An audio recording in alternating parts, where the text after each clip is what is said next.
kita akan tinggalkan dunia yang fana ini dalam keadaan kondisi husnul khatimah.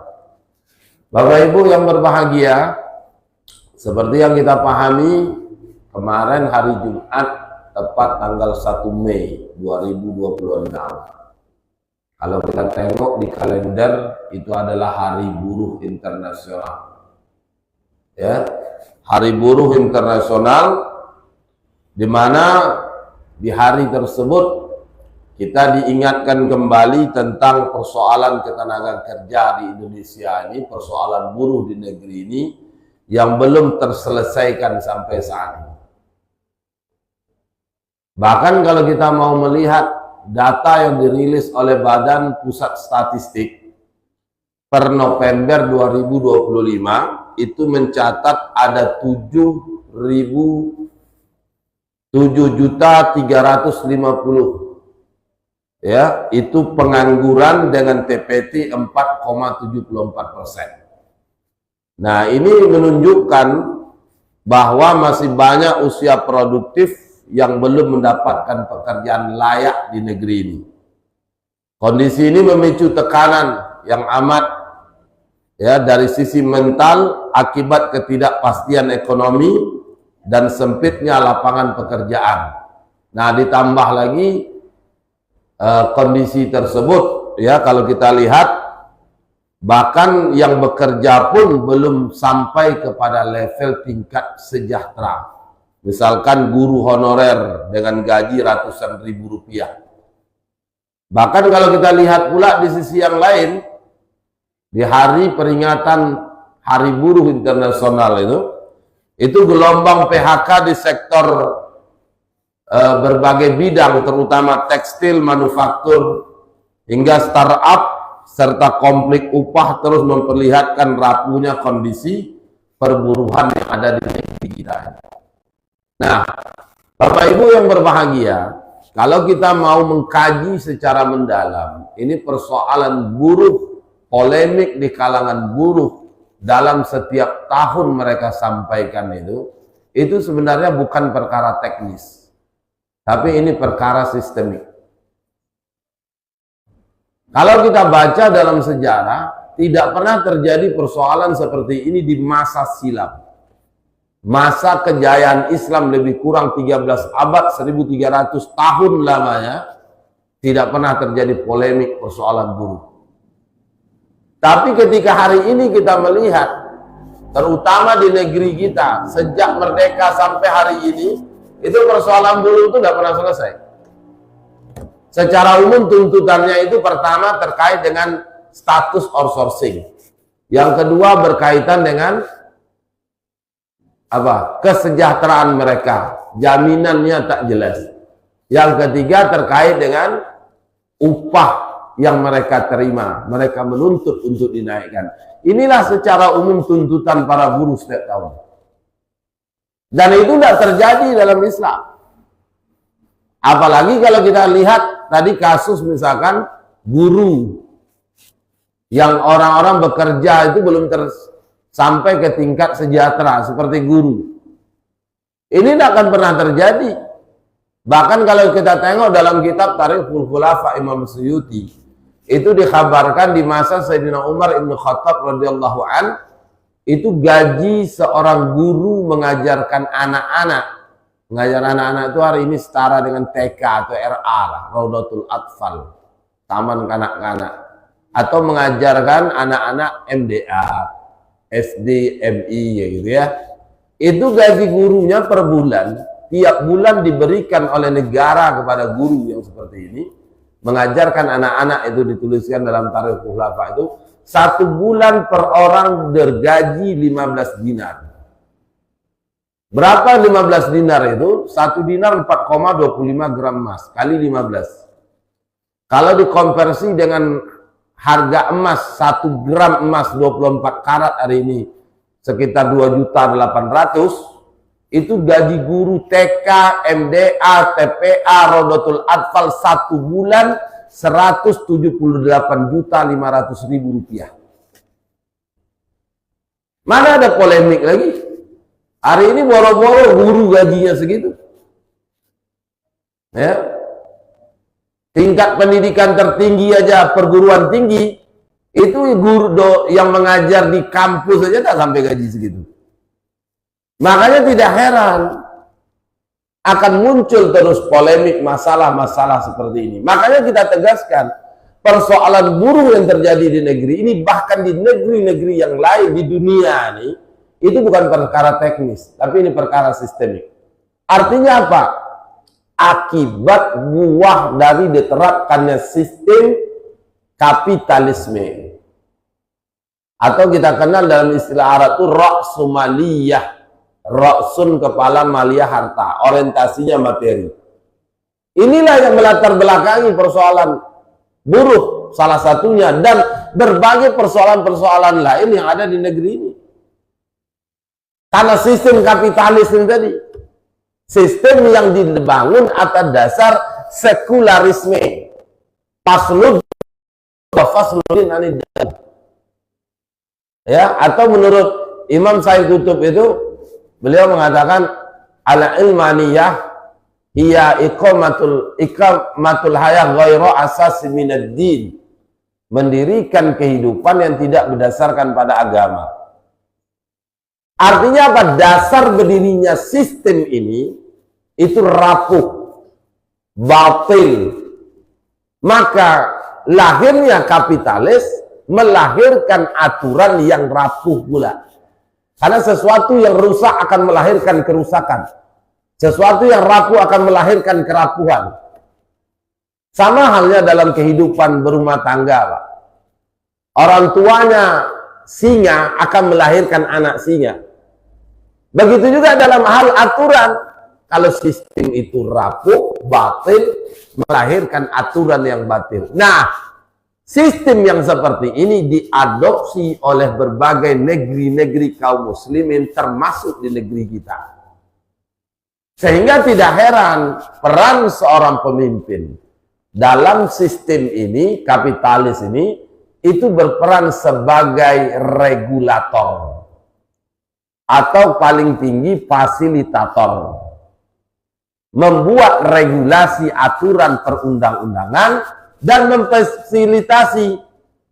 Dan lebih diperparah lagi, penguasa dalam sistem kapitalis ini, pemimpin dalam sistem ini, itu menyerahkan terkait dengan pengaturan bicara masalah ekonomi ini, itu diberikan, serahkan kepada pasar. Jadi pasar yang mengatur. Negara di mana hadir tidak, dia sebagai regulator, memfasilitasi, tidak mengatur, bahkan tidak melayani. Makanya tidak heran Bapak Ibu yang dimuliakan oleh Allah Subhanahu wa taala. Nah, terjadilah berbagai polemik ya di kalangan para buruh. Nah, akibatnya apa yang terjadi ketika negara itu dia berpihak kepada pasar, di mana dia sebagai regulator dan berpihak kepada pasar, artinya menyerahkan urusan itu kepada mekanisme pasar. Nah, akibatnya apa? Buruh bergantung penuh pada upah yang memenuhi seluruh kebutuhan hidupnya, memicu konflik antara tuntutan upah yang layak dan kemampuan perusahaan yang mungkin tidak mampu untuk memenuhi itu. Ya, negara tidak hadir dalam hal ini. Maka tidak heran, di satu sisi kita tidak membenarkan dan tidak menyalahkan. Buruh bekerja di sebuah perusahaan, sebuah kebutuhan buruh itu ditanggung oleh perusahaan. Bisa jadi perusahaan tak mampu menanggung itu. Padahal ada perkara yang itu tidak kewajiban perusahaan, yakni kewajiban negara. Apa itu? Menjamin pemenuhan kebutuhan pokok. Kebutuhan pokok setiap individu. Kalau kata Abu Ala Al-Maududi, itu ada 6 kebutuhan pokok yang wajib dijamin oleh negara. Dari 6 ini dibagi menjadi 2. Ada kebutuhan akan barang, ada kebutuhan akan jasa. Kebutuhan akan barang itulah sandang, pangan, papan, pakaian, makanan, tempat tinggal. Ini dijamin dan wajib negara menjaminnya. Karena kalau tidak dijamin, inilah memicu munculnya persoalan yang mengakibatkan terjadinya kesenjangan muncul masalah, mengantarkan pada kemiskinan. Nah, kalau sudah sampai ke titik kelas level kemiskinan, nah apa kata para ulama? Misalkan pernah disampaikan juga oleh Sayyidina Ali ya, dalam sebuah sumber kitab disebutkan demikian. Kadal faqru ayyakuna kufran. Kefakiran mengantarkan pada kekufuran. Muncul masalah. Makanya negara menjamin ini dengan cara apa? Mekanismenya tidak langsung. Bagaimana mekanisme tidak langsung itu? Negara mewajibkan individu bekerja. Namun menyediakan sarana, fasilitas, lapangan pekerjaan. Tidak seperti data yang kita ungkapkan tadi. Itu jumlah yang sangat luar biasa, Pak. Ya. Ada 7,35 juta pengangguran dengan TPT 4,74%. Itu orang yang masih dalam usia produktif tapi tidak memiliki pekerjaan. Kenapa? Bukan mereka malas. Bukan mereka tak mau bekerja. Tapi kesempatan untuk mendapatkan lapangan pekerjaan itu minim. Pertanyaan di mana negara dalam ini? Tidak hadir. Kalaupun dibuka ya seperti hari ini. Mendaftar ada 3.000, diterima 3 orang. Ya, itu nasib-nasiban lah tuh. Nah, itu yang terjadi, Pak. Maka tidak heran muncul masalah. Makanya negara menjamin tadi 3 kebutuhan tadi yang pokok akan barang itu dituntut individu memenuhinya. Dengan cara apa? Lewat apa? Bekerja.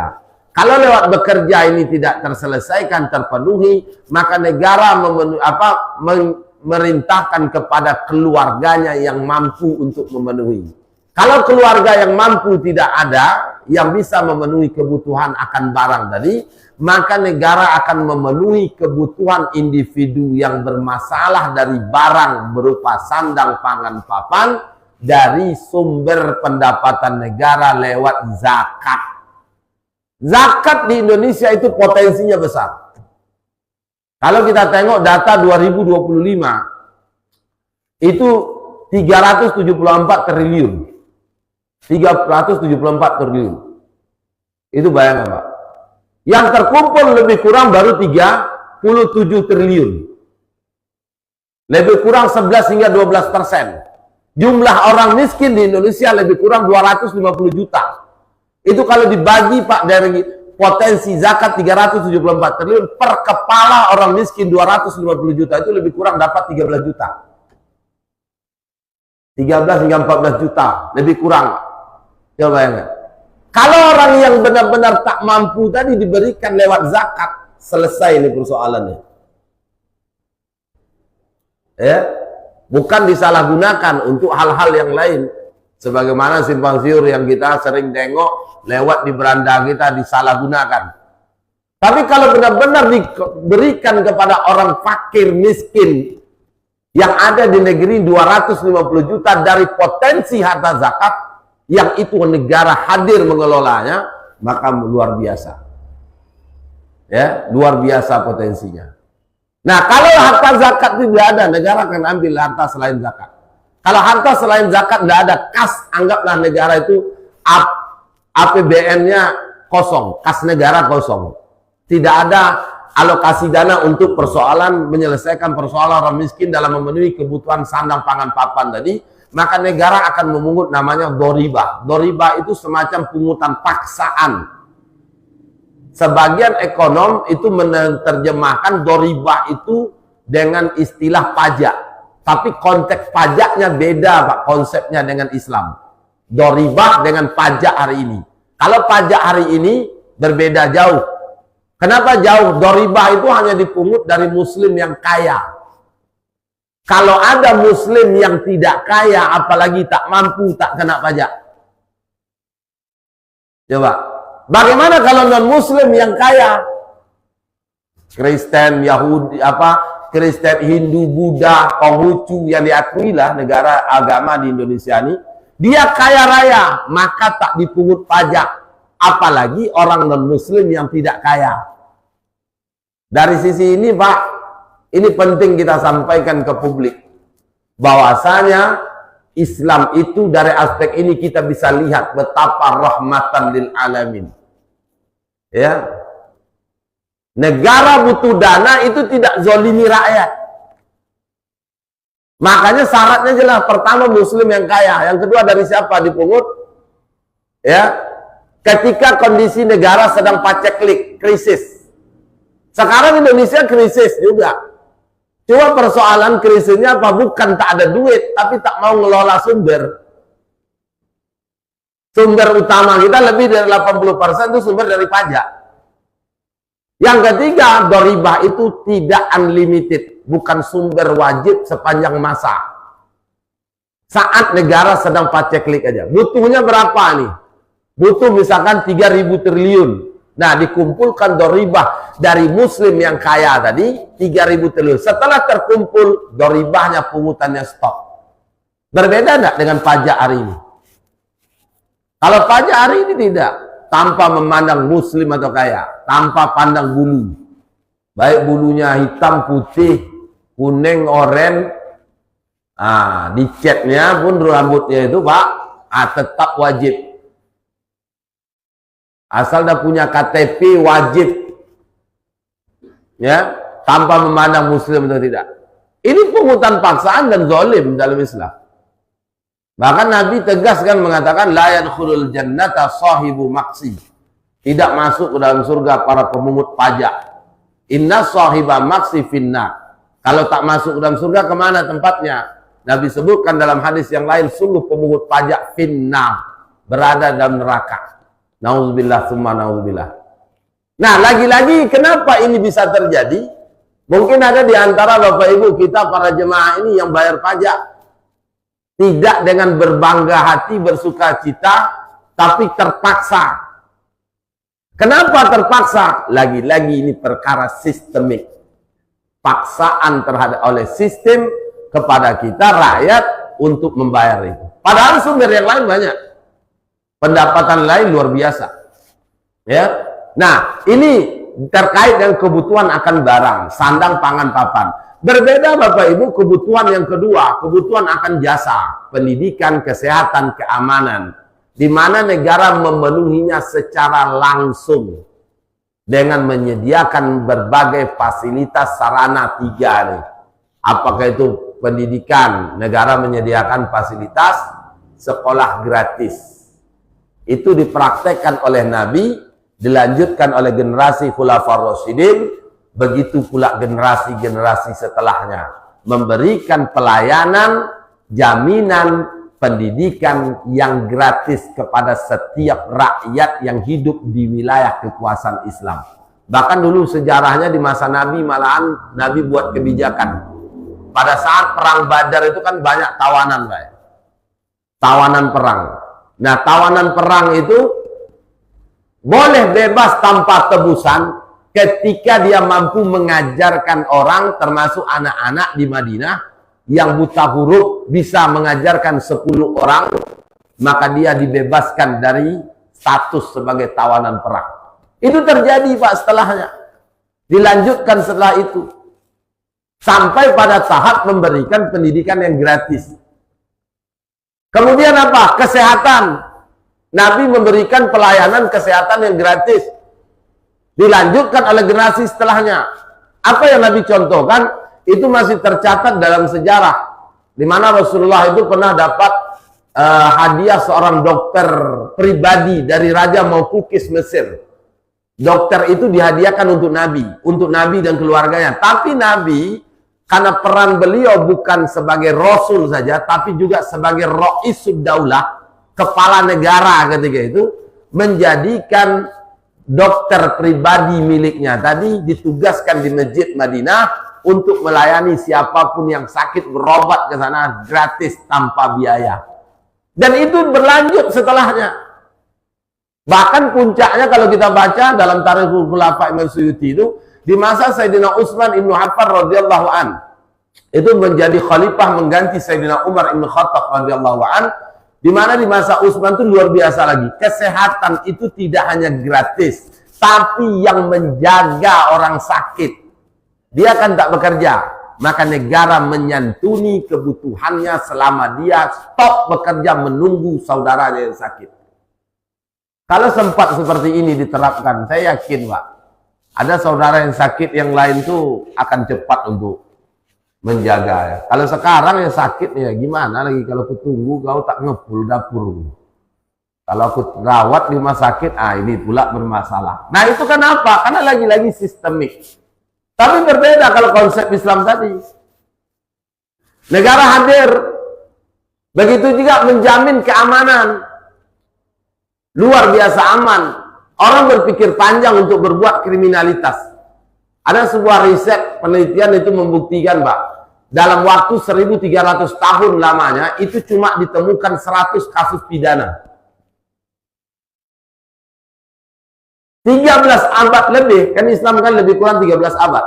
Runtuhnya 1342 Hijrah, 28 Rajab, 1342 Hijrah, lebih kurang 13 abad. Selama 13 abad itu, saking jaminan keamanan itu benar-benar diberikan oleh negara kepada setiap rakyatnya, cuma ditemukan 100 kasus pidana dari zaman Nabi hingga runtuhnya negara Islam di Istanbul, Turki. Hari ini coba bandingkan Pak. Kalau dulu 13 abad 100 kasus, hari ini mungkin kalau kita mau kumpulkan dari Sabang sampai Merauke, mungkin dalam hitungan detik 100 kasus ini. Dalam hitungan jam. Kita dulu di Pekanbaru masih ingat ada koran MX. Jumpa Pak ya koran MX, tapi jangan pikir yang lainnya Pak, iklannya. Beritanya, berita di koran MX itu kalau ibaratkan kita remas peras ini kayak mengeluarkan darah. Karena beritanya dari awal sampai akhir kriminal. Ya kan? Itu menggambarkan betapa kriminalitas itu luar biasa. Jaminan itu tidak ada. Jaminan jiwa, jaminan harta. Apalagi kasus terbaru ini di Rumbai itu kisah kan. Yang lagi viral ini bukan baru. Yang menghebohkan dunia maya, terutama ya sosmed, Facebook itu viral kasusnya, ya kan? Kasus pembegalan ini bentuk jaminannya tidak ada, ya. Kalau terjadi seperti itu, kemana kita mengadu? Sholat subuh nih lah, pulang nanti ibu-ibu ini sholat subuh hilang sendal lo, kemana mau ngadu? Ada duit belilah lagi.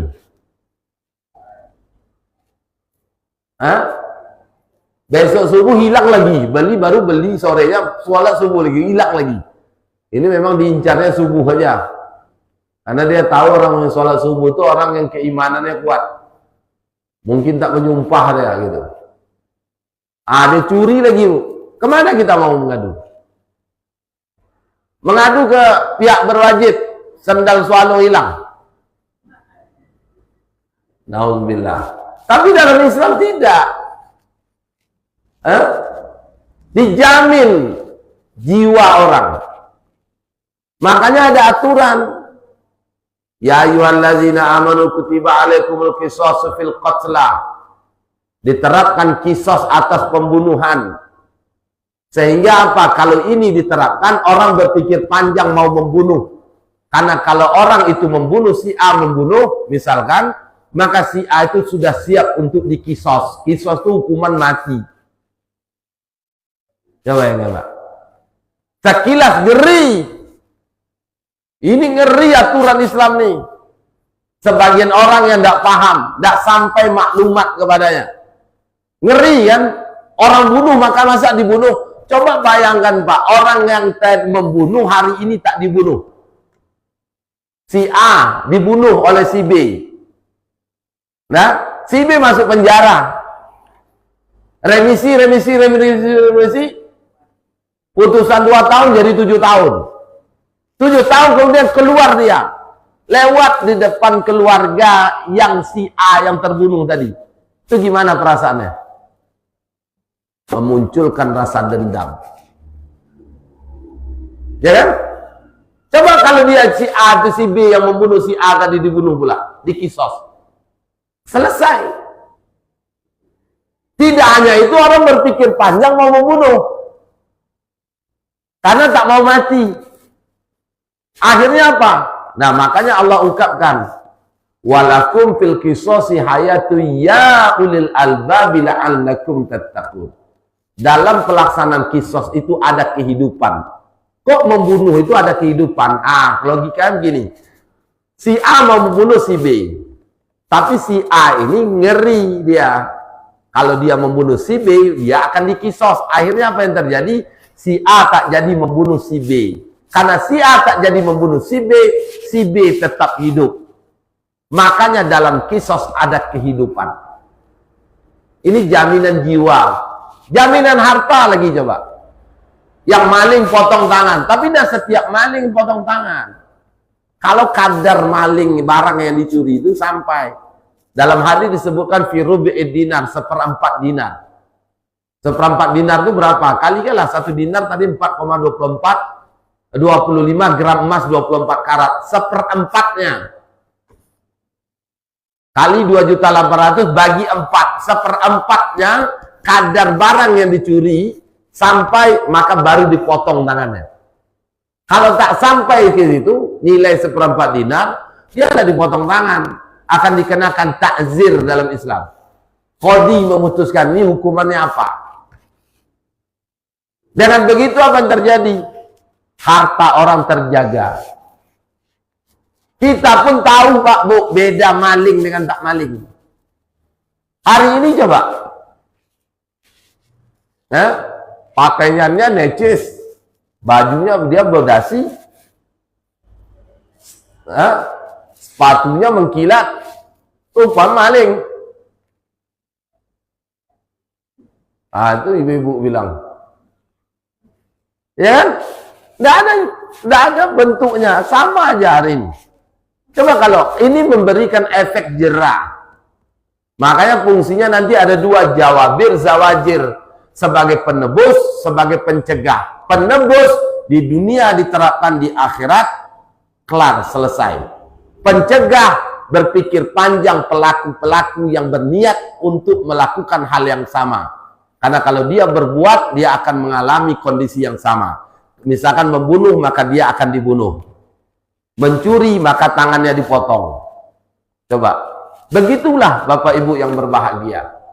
Kalau konsep Islam dihadirkan, diterapkan, dijadikan aturan mengatur hidup kita. Dan inilah bentuk tanggung jawab negara dalam Islam. Ya, iqamatuddin wariasatud dunia. Menegakkan agama, berarti menegakkan syariat aturan Allah. Mengurusi urusan dunia. Nah, urusan dunia diurus apa? Itu tadi jaminan 5 tadi, 5 dari 6. Sandang, pangan, papan, pendidikan, kesehatan. Itu dijamin diurus oleh negara. Karena penguasa dalam Islam itu bukan sebagai pihak yang dilayani, tapi penguasa, pemimpin dalam Islam sebagai sosok yang melayani. Ini yang Nabi sebutkan dalam sabdanya, al-imamu ra'in. Pemimpin itu adalah ra'in, pengurus, ra'il ghanam, pengurus, pengembala kambing. Wa huwa mas'ulun an ra'iyatih. Dan setiap pemimpin dimintai pertanggungjawaban atas rakyat yang dia pimpin. Ya, makanya pemimpin itu berat tanggung jawabnya. Jangan berpikir, ini pentingkan kita, saya aja. Enggak. Sesuai solahiyah kewenangannya. Kalau dia memimpin sebuah negara, semua rakyat di negara itu tanggung jawab dia. Kalau ada yang dizolimi, dia berdiam diri, maka kelak pemimpinnya dimintai pertanggungjawaban. Termasuk kalau ada yang kelaparan di negeri ini, maka pemimpinnya kelak akan dimintai pertanggungjawaban. Maka dari itulah Bapak Ibu, kalau kita baca dalam sirah, itu luar biasa. Makanya kenapa Sayyidina Umar itu malam-malam di tengah malam memanggul gandum. Ketika dia jumpai di suatu malam seorang ibu memasakkan makanan, tapi yang dimasak bukan makanan batu, untuk mendiamkan anaknya yang lagi kelaparan. Jumpa Sayyidina Umar radhiyallahu an kondisi kasus tersebut, dia pulang ke rumah, dia pergi ke Baitul Mal, dia pikul gandum malam itu juga. Kenapa tak menunggu besok? Karena dia khawatir, jangan-jangan besok dia sudah mati. Jangan-jangan besok sudah tak hidup lagi. Lantas apa pertanggungjawaban hujah dia nanti di hadapan Allah? Ini pemimpin sebagai pelayan. Bahkan pembantunya itu Aslan menyampaikan, wahai Amirul Mukminin, biar saya yang mikul. Padahal Aslan itu dampingi Umar terus, Pak. Pembantunya Umar bin Khattab radhiyallahu an, namanya Aslan. Wahai Amirul Mukminin, biar saya yang mikul gandumnya. Apa kata orang kalau engkau yang memikul, sementara aku berjalan di sampingmu? Apa dijawab oleh Umar bin Khattab waktu itu? Apakah engkau kelak akan memikul dosaku di hari kiamat? Ini pemimpin luar biasa, bukan pencitraan ini. Real ini, Pak. Dan itu tidak kita jumpai dalam sistem kapitalis yang hanya ada dalam Islam. Sama halnya dengan kasus buruh tadi. Coba bayangkan, kalau sempat pendidikan, sandang pendidikan kesehatan itu dijamin negara, buruh dengan gaji yang apa adanya, itu saya yakin cukup. Sekarang bergaji 5 juta tidak cukup. Apalagi anaknya ada yang kuliah pula. Anaknya tak banyak, 3 cuma paling banyak. Sekarang kan takut punya anak banyak. Ya kan? Anak 3, 1 kuliah, 1 SMA, 1 SMP. Gaji 5 juta, rumah ngontrak. Cukup nggak lagi tuh? Geleng-geleng kepala, nominalnya besar. Tapi udah dibelanjakan, luar biasa. Apalagi fakta sekarang dampak dari perang Iran-Israel. Ditutupnya Selat Hormuz. Minyak goreng yang katanya kemarin 14.000, sekarang 24. Pertamax 98 udah sampai 20.250. Apa nak gila? Nggak cukup lagi, Pak. Tapi kalau dengan gaji 5 juta, 3 juta pun pendidikan nggak mikir lagi. Karena udah ditanggung negara. Kesehatan kapanpun sakit silakan berobat. Nggak mikir duit lagi. Tak perlu bayar premi lewat BPJS sekarang. Maka gaji yang dia terima itu full untuk 3 kebutuhan tadi. Sandang, pangan, papan. Maka dengan gaji yang segitu akan cukup untuk memenuhi kebutuhan. Karena cukup memenuhi kebutuhan. Makanya dari itu Bapak Ibu yang berbahagia, Islam hadir menawarkan solusi akan hal ini. Apa solusi yang ditawarkan oleh Islam dalam masalah perburuan ini? Yakni dengan dimana Islam itu menawarkan dalam persoalan buruh yang berulang-ulang ini, terus berulang, menawarkan konsep hubungan kerja yang jelas dan berkeadilan. Kalau di dalam fikih itu dibahas dalam satu bab, namanya babul ijarah. Atau dalam kitab fikih kontemporer, buku-buku kontemporer tulis para ulama, itu ada bab misalkan dalam kitab Nizamul Iqtisadi fil Islam. Itu dijelaskan ada satu bab tentang ijaratul ajir. Apa ijarah ini? Aqdun ala manfaatin bi'audin. Di mana akad yang terjadi antara dua pihak. Pekerja dengan yang mempekerjakan, ajir dan mustajir. Ya, aqdun ala manfaatin, di mana akad itu terjadi atas manfaat. Bi'audin, dengan manfaat itu ada diberikan kompensasi. Artinya apa? Manfaat yang telah diberikan dicurahkan oleh pekerja, termasuk buruh di dalamnya, maka mereka berhak mendapatkan ujroh, upah, kompensasi dari manfaat tenaga yang telah dia berikan. Ya, bahkan Nabi SAW itu dalam hadis riwayat Imam Ibnu Majah itu mengatakan begini: "Utul ajir ajrahu qabla an yajiffa araqahu." Utul ajir, berikan upah kepada pekerja itu qabla an yajiffa araqahu, sebelum kering keringatnya. Makanya dalam hal ini tak boleh menunda gaji. Kalau di awal disepakati gajinya itu, Kalau menurut hadis ini idealnya tiap hari, Pak. Selesai kerja dikasih, selesai kerja dikasih, selesai kerja dikasih. Tapi boleh nggak bersepakat seminggu sekali? Atau kayak pegawai, buruh, karyawan sekarang kan digaji sebulan sekali. Karena itu kesepakatan di awal, maka hukumnya boleh. Tapi kalau sudah disepakati sebulan sekali tanggal 10, tak boleh diberikan lewat dari tanggal 10. Kecuali ada kondisi-kondisi tertentu, tak mungkin. Yang mempekerjakan tak berduit.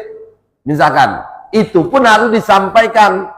Mohon maaf, bulan ini tak bisa digaji, kami keluarkan gaji tanggal 10. Ya, karena kondisi keuangan bermasalah.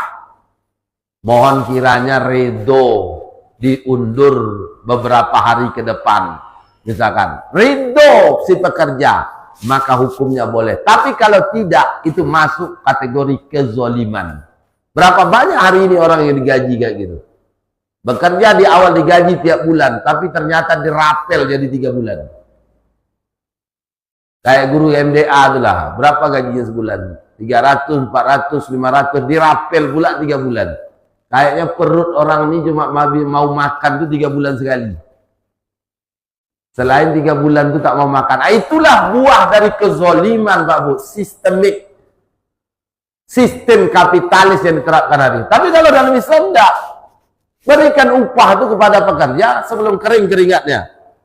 Ya. Nah, di samping itu apa? Upah menjadi tanggung jawab yang mempekerjakan, ibaratkan karyawan sama perusahaan ya. Perusahaan pemimpinnya yang punya perusahaan berkewajiban memberi upah. Kenapa? Karena karyawan tadi sudah mengeluarkan manfaat. Tapi kewajibannya memberikan upah. Tidak kewajiban yang lain. Kenapa? Kewajiban yang lain itu tanggung jawab negara. Di sini kan jadi ada portofolio. Beban berat itu, tugas itu dibagi, Pak. Ada tanggung jawab perusahaan karena dia bekerja, tapi ada tanggung jawab negara. Itu bagian dari bentuk pelayanan amanah yang diberikan, yang dia pikul di pundaknya. Dan itu pula kelak akan dimintai pertanggungjawaban oleh Allah. Makanya kalau konsep ini dipakai, diterapkan, ya negara hadir menjamin kebutuhan pokok, perusahaan atau instansi mempekerjakan orang, memberikan gaji sesuai kesepakatan berdasarkan manfaat yang dia berikan, disepakati jumlahnya di awal akad, maka saya yakin, Pak, buruh tak punya polemik masalah, pekerja-pekerja tak punya masalah, tapi akan tetap bermasalah ya kalau masih sistem kapitalisme ini diterapkan. Maka dari itu Bapak Ibu yang dimuliakan oleh Allah, tidak ada jalan solusi lain bagi kita kecuali kembali kepada aturan Allah, kepada syariat yang Allah telah turunkan, kepada jalan metode yang pernah dicontohi oleh baginda Nabi Sallallahu Alaihi Wasallam. Kalau kita mau analogikan, Pak Bu, ibaratkan ikan di air asin di laut. Selama ikan itu masih hidup, maka air asinnya laut itu tidak bisa mempengaruhi rasa tubuh ikan. Tapi ketika ikan itu mati, maka ikan itu akan jadi ikan asin. Masin tubuhnya. Terasa asin dagingnya. Manusia kita juga begitu. Ya, kita juga demikian, Pak. Kalau kita masih hidup dalam artian mengamalkan syariat, maka kita kayak ikan, takkan terkontaminasi. Tapi kalau kita sudah jauh dari syariat, maka siap-siap kita akan menjadi mangsa dan kita akan mengalami berbagai dampak dari buah ketidaktaatan terhadap syariat yang telah Allah turunkan. Makanya Allah dalam banyak ayat mengingatkan kepada kita, memberikan warning, peringatan yang tegas. Misalkan dalam surah ke-20 ayat ke-124, surah Toha. Apa kata Allah Subhanahu wa taala? "Wa man a'rada 'an dzikri fa inna lahu ma'isyatan dongka." Wa man a'rada, dan siapa saja yang berpaling an dzikri, dari mengingatku. Ini maknanya zikir bukan zikir lisan, subhanallah, alhamdulillah, Allahu akbar, la ilaha illallah, tidak. Tapi rodo an zikri di sini maknanya kalau kita tengok dalam pendapat para mufassir, ulama-ulama tafsir, misalkan tafsir Al-Quran Azim Abu Fida Ibnu Katsir itu menjelaskan rodo an zikri itu nanti dijelaskan apa?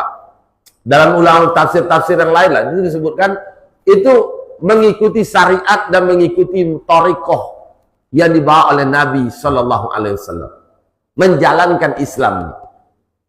Kalau tidak mentaati syariat, tak mengikuti thariqah yang dibawa oleh Nabi, dicontohi oleh Nabi, itu masuk kategori a'radu an zikri, berpaling dari mengingat Allah.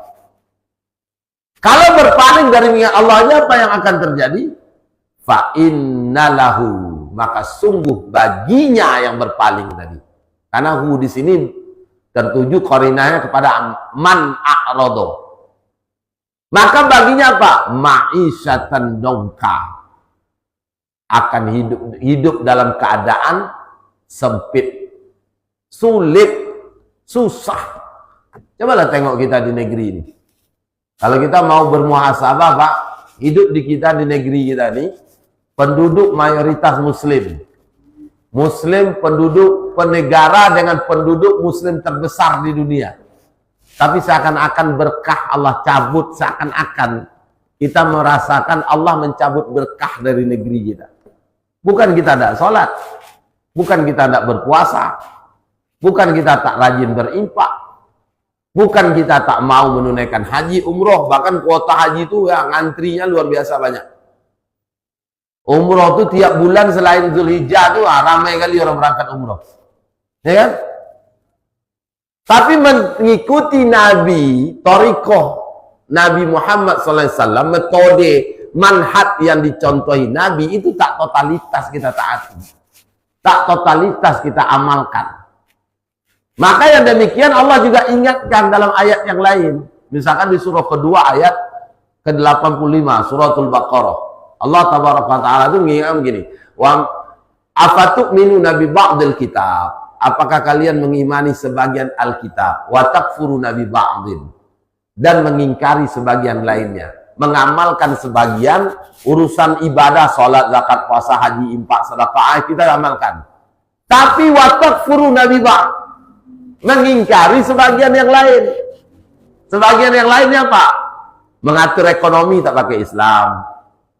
Menyelesaikan persoalan buruh nak pakai Islam.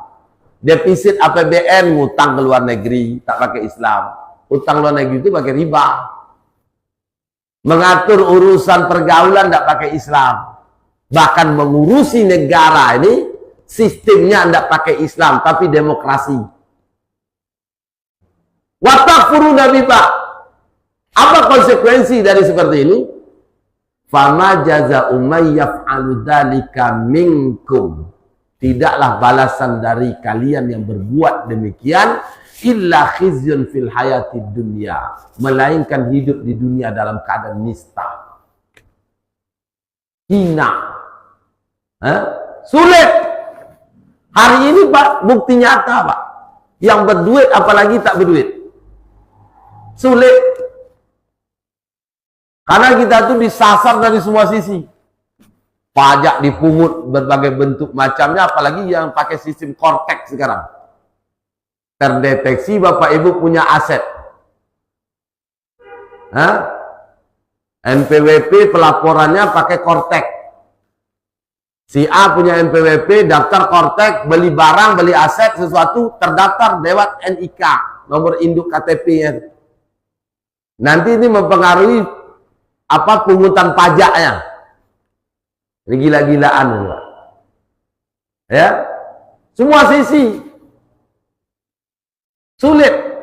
Ma'isyatan dongka, ya, khizyun fil hayati dunia.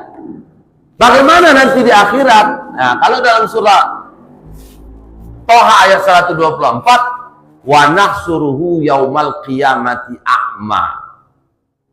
Kami akan bangkitkan dia nanti di hari kiamat dalam keadaan buta. Di Al-Baqarah 85 tadi, surah kedua ayat 85, di dunia dalam khizyun fil hayati dunia wa yaumal qiyamati yuradduna ila asyadil adab. Di hari kiamat nanti Allah menyediakan azab yang amat pedih, amat berat. Bagi siapa? Bagi siapa saja yang ingkar, a'rodo, tidak totalitas mencontohi Nabi Sallallahu Alaihi Wasallam. Maka dari itu Bapak Ibu, ini jadi renungan bagi saya, kita semua. Mudah-mudahan ini juga menjadi motivasi untuk totalitas mentaati Allah. Karena sejatinya Pak, kalau tidak totalitas itu sama artinya nol. Satu contoh begini, Bapak Ibu berwudu, wuduknya tidak sempurna. Pertanyaan, wuduknya sah nggak? Cuci muka, fagsilu wujuhakum, ya, cuci mukamu. Muka itu gini aja cucinya, ini tidak basah. Muka depannya aja, atau tangannya, fagsilu wujuhakum wa aidiakum, cuci muka dan berikutnya tangan, ilal marafiq, dari telunjuk nih jari sampai ke siku. Dia nyuci tangan, tapi sikunya tidak basah. Wuduknya sah tidak? Tidak sah. Begitulah syariat ini, aturan Allah ini. Kalau tidak totalitas, nol nilainya. Itu makanya Allah perintahkan di surah kedua ayat 208. Ya ayyuhalladzina amanu udkhulu fis silmi kafah. Imam Ibnu Katsir menafsirkan kafah itu apa? Bijami'in, dengan seluruhnya, semuanya. Semua apa? Semua aturan Islam ini, fis silmi, ke dalam Islam ini kafatan, totalitas. Dengan begitu barulah muncul rahmatan lil alamin. Kalau rahmatan lil alamin terwujud, darul mafasid, kerusakan hilang, jalbil masalih, kemaslahatan hadir. Hari ini wajar Pak, kerusakan di mana-mana, kebaikan sulit. Kenapa? Karena syariat, aturan Allah tidak totalitas kita amalkan. Maka dari itu mudah-mudahan Bapak Ibu, kajian singkat kita pada subuh yang mulia ini, mudah-mudahan memberikan pencerahan dan memotivasi kita untuk tetap totalitas dalam ketaatan. Karena bagi seorang muslim, kalau hari-hari yang dia lalui dalam ketaatan, itulah hari di mana mukmin muslim itu berbahagia. Dan dia layak merayakan kebahagiaannya. Nah, ini pernah diungkapkan juga oleh Imam Al-Hasan Al-Basri dalam kitab Lataiful Ma'arif. Disebutkan apa? Kullu yaumin la yuqsallaha fihi fahuwa aidun. Kullu yaumin, setiap hari, la yuqsallaha fihi, yang dilalui tidak bermaksiat kepada Allah di hari tersebut, fahuwa aidun, maka mukmin itu seseorang tadi dia sedang aid, berhari raya.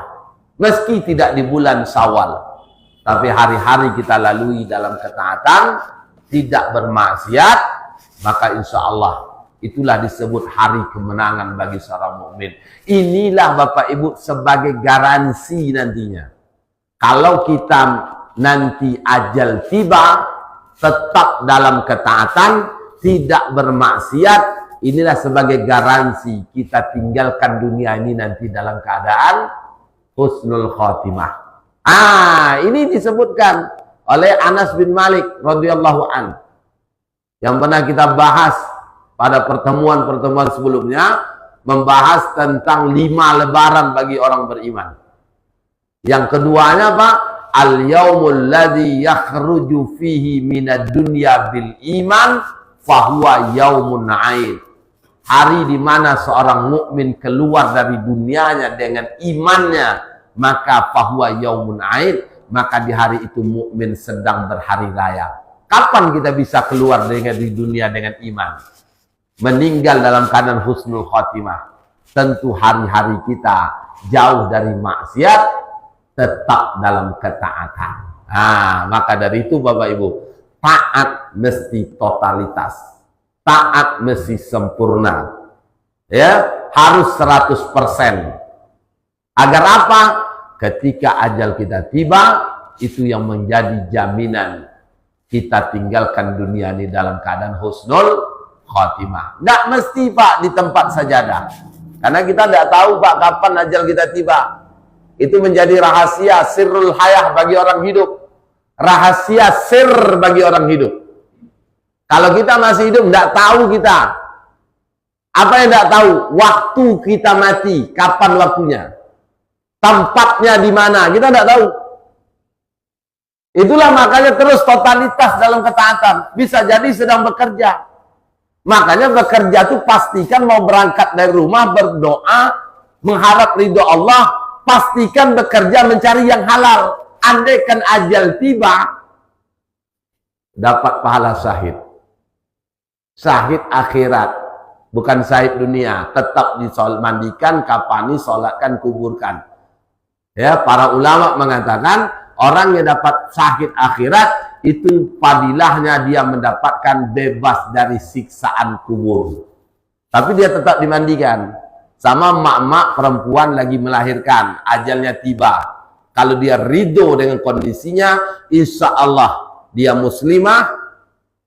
Kalau sakit menggugurkan dosa-dosanya, ajalnya tiba saat melahirkan, mohon maaf Bapak Ibu sekalian, maka dia mendapatkan pahala syahid. Tapi syahid akhirat tetap dimandikan, dikafani, disolatkan, dikuburkan. Beda syahid dunia. Kalau syahid dunia, dia tak dimandikan, tidak dikafani, tapi cuma disolatkan dan dikuburkan. Fadilahnya beda. Kalau syahid dunia, dia terbebas dari siksaan nanti hari kiamat. Dalam hadis disebutkan Nabi apa? Yughfaru lisyahid, akan diampuni bagi yang mati syahid kullu zambin, setiap dosanya, illa dain, kecuali utang piutang. Kalau ada duit arisan yang tak bayar, duit iuran, sampah tak bayar, yang kecil-kecil itu kadang-kadang lupa. Kalau leasing mobil mungkin orang ingat, ya kan, apalagi nampak mobilnya. Ini bukan saya suruh leasing mobil, karena yang kecil-kecil itu tak ingat Pak, yang besar orang ingat. Maka kalau karena hutang tertunda masuk surga, walau orang mati syahid, apalagi awak yang tak mati syahid. Maka dari itu mudah-mudahan jadi pencerahan. Apa tadi Pak? Silakan Pak. Iya.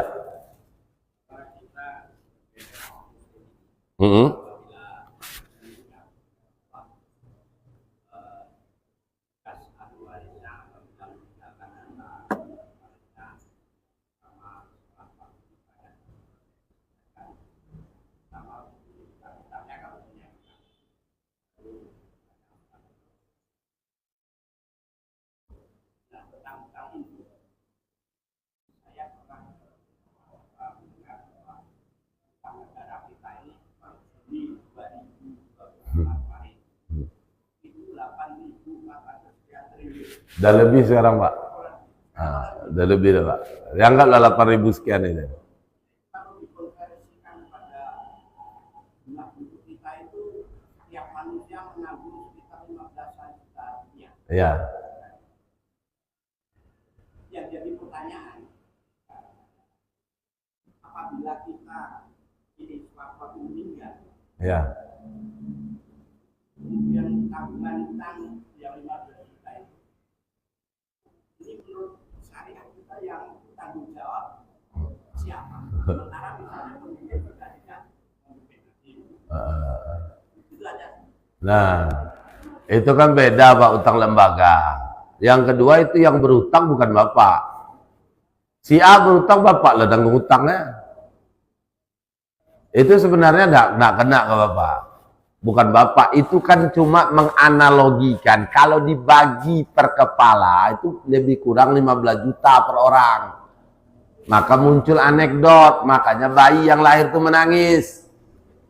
Baru usianya sedetik, 1 jam, menangis. Kenapa enggak menangis?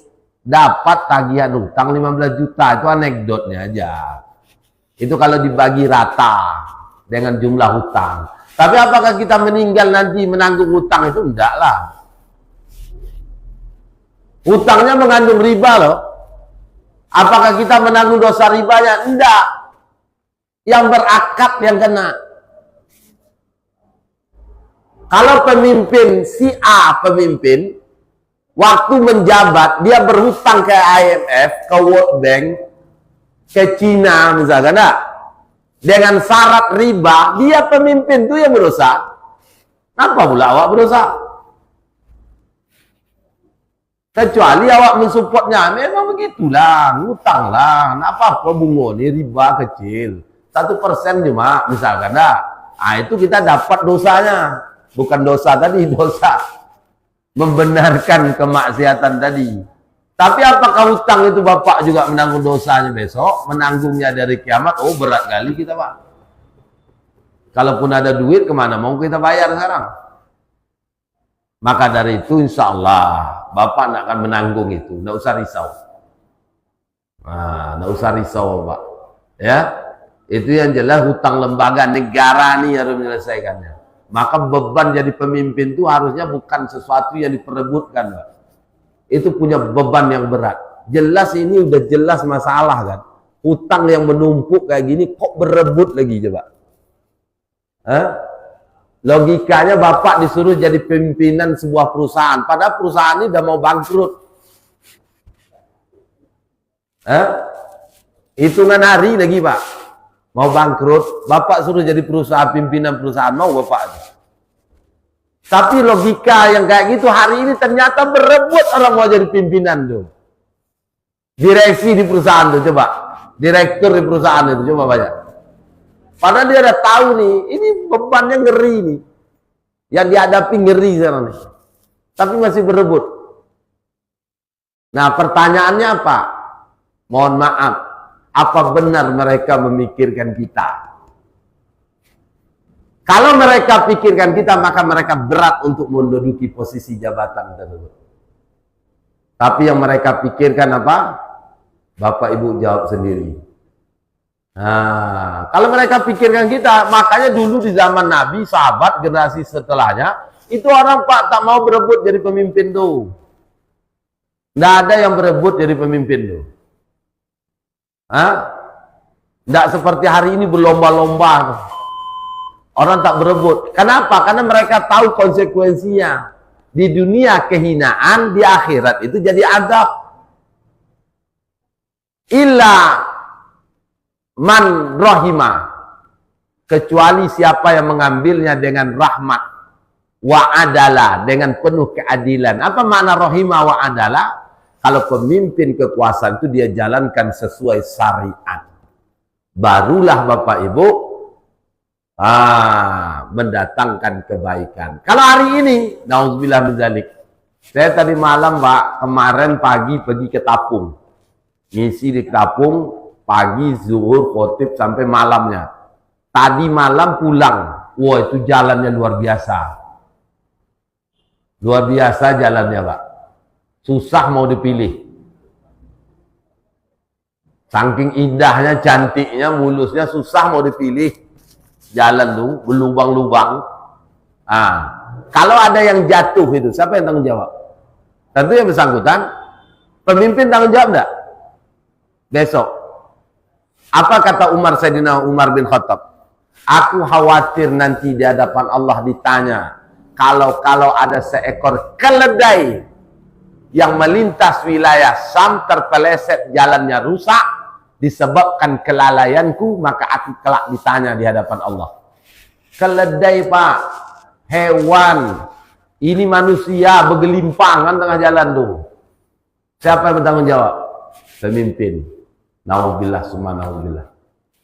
Jadi utang tadi pak bukan bapak yang nanggung, insya Allah enggak bapak, enggak usah risau, ya.